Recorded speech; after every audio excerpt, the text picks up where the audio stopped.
Hello! Alors aujourd'hui et très rapidement je voulais vous montrer un petit peu mon retour de course spécial vrac.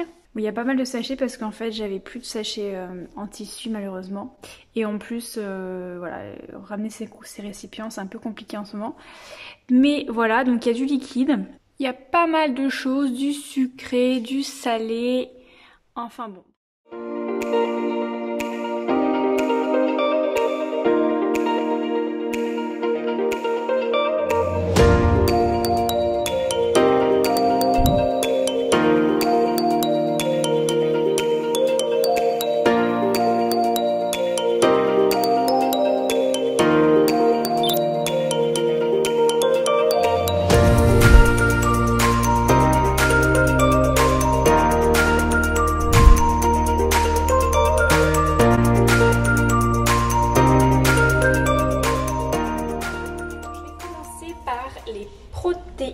Coucou. Je vais commencer par les protéines. Alors, en protéines, j'ai acheté des protéines de soja texturées. Ça ressemble à ça. Voilà. Vous avez en aggloméré et moi je les ai pris en texturé. Ça sert notamment à faire des préparations, par exemple des lasagnes, des choses à base de bolognaise pour remplacer la viande puisque c'est du soja et donc c'est riche en protéines. Ensuite, dans les protéines, j'ai également acheté, parce que j'achète très peu ça, pour changer, des flageolets, des haricots un peu verts. C'est comme les haricots rouges, sauf qu'ils sont verts et ils ont la même teneur en protéines. Donc ça, c'est pour les protéines. J'ai également acheté des pois cassés. Voilà. Donc c'est vraiment des légumineuses. J'ai pas acheté de pois chiches ni d'haricots rouges parce que c'est chose que j'achète souvent. Donc là j'ai voulu changer.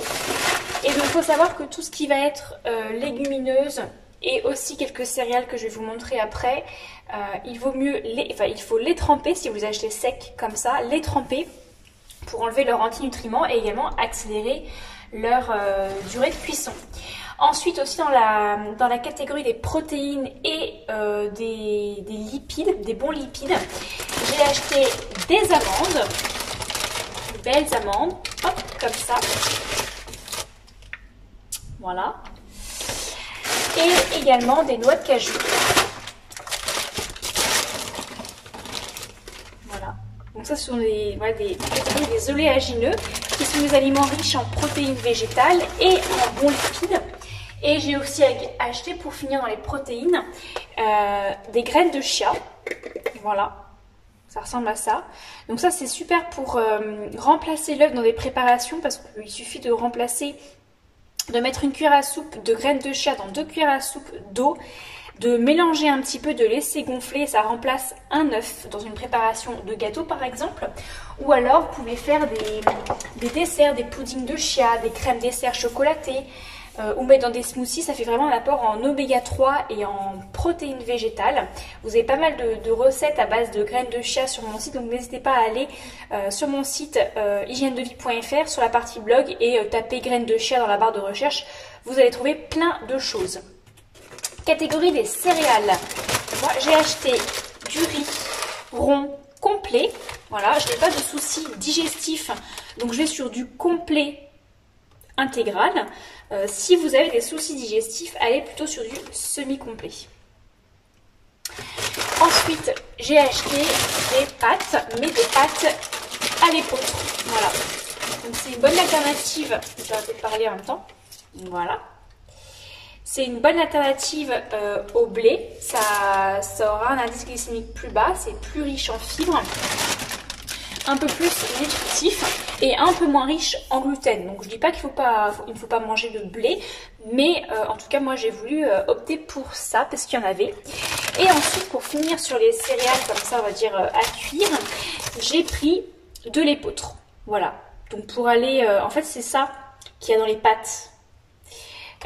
Donc moi ça ressemble un peu à de l'ibli, sauf que c'est pas du blé, c'est de l'épeautre. Pour les mêmes raisons, c'est plus riche en protéines et moins riche en gluten, donc j'opte pour ça.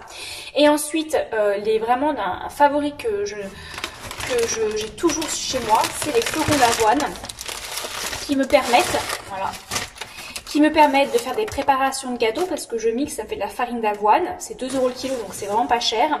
Ça me permet pour faire les porridge le matin, donc c'est vraiment un petit déjeuner très très simple à faire que je peux même faire la veille et emporter au travail.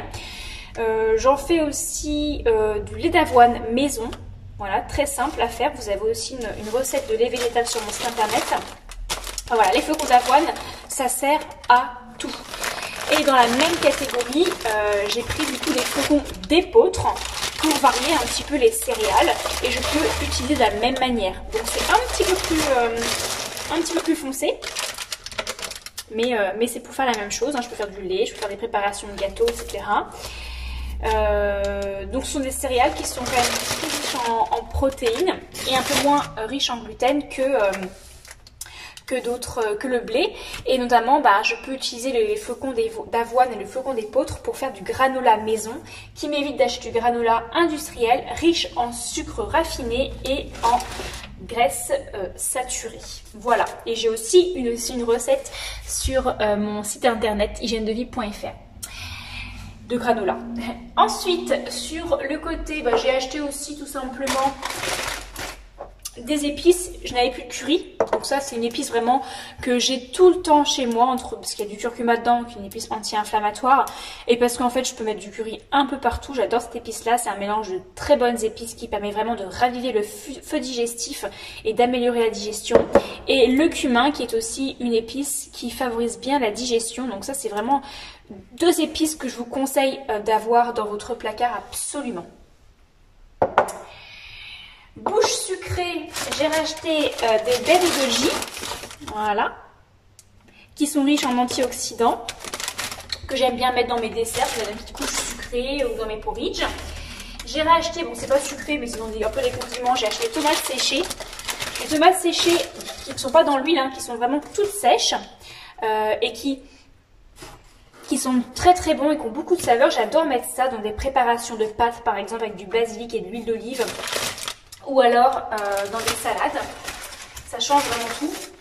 Des dattes medjool, des grosses dattes très très bonnes, qui me sert à faire du caramel sans beurre ni crème, qui me sert à faire des pâtes à gâteau par exemple, des bases de pâtes à gâteau, que je mange aussi comme ça, je mets du beurre de cacahuète dessus, ça me fait un snack très très bon.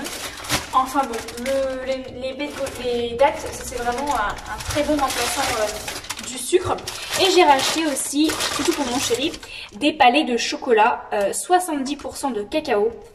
Moi je mange plutôt du 90 et du 100, mais ça sert pas mal pour faire quand même des préparations de gâteaux. Et puis il aime bien mettre ça dans son porridge le matin avec des flocons d'avoine, des baies de goji, une banane, et ça lui fait quelque chose de croquant, ça le rassasie pas mal. Ensuite, au niveau des liquides, j'ai acheté du vinaigre de cidre. Enfin, en tout cas, c'est une bouteille que j'avais déjà, on l'a remplie. Donc ça, c'est vraiment un vinaigre que je mets sur toutes mes crudités, qui est excellent pour favoriser aussi la digestion. Vous pouvez même en prendre le matin à jeun, une cuillère à café dans de l'eau. C'est un peu dur, on va dire, à supporter le matin, mais c'est super efficace pour le système digestif. En tout cas, moi, j'en mets tous les jours dans mes crudités avec mon huile riche en oméga 3, de colza ou de lin, par exemple. Dans les liquides, on passe plus sur du ménager. J'ai racheté du vinaigre blanc ménager. Bon, ça, j'utilise aussi bien pour mon lave-vaisselle que pour mon lave-linge, que pour nettoyer toutes mes surfaces à la maison. Donc, clairement, ça et le savon noir, je n'ai que ça. D'ailleurs, du coup, j'ai repris du savon noir pour le ménager. Et j'ai également pris pour le ménager du bicarbonate, voilà, qui est un agent blanchissant que j'utilise pour faire mes préparations justement de lave-vaisselle ou de lessive. Et j'ai pris également des pastilles de lave-vaisselle, comme ça, en vrac. C'est pas des pastilles de lave-vaisselle, pardon, c'est du sel pour le lave-vaisselle, parce que j'ai commencé à avoir des traces sur mon lave-vaisselle, donc ça m'embête un peu. Et je termine par le shampoing, donc un gros bidon comme ça en vrac aussi de shampoing que j'ai acheté dans ma boutique.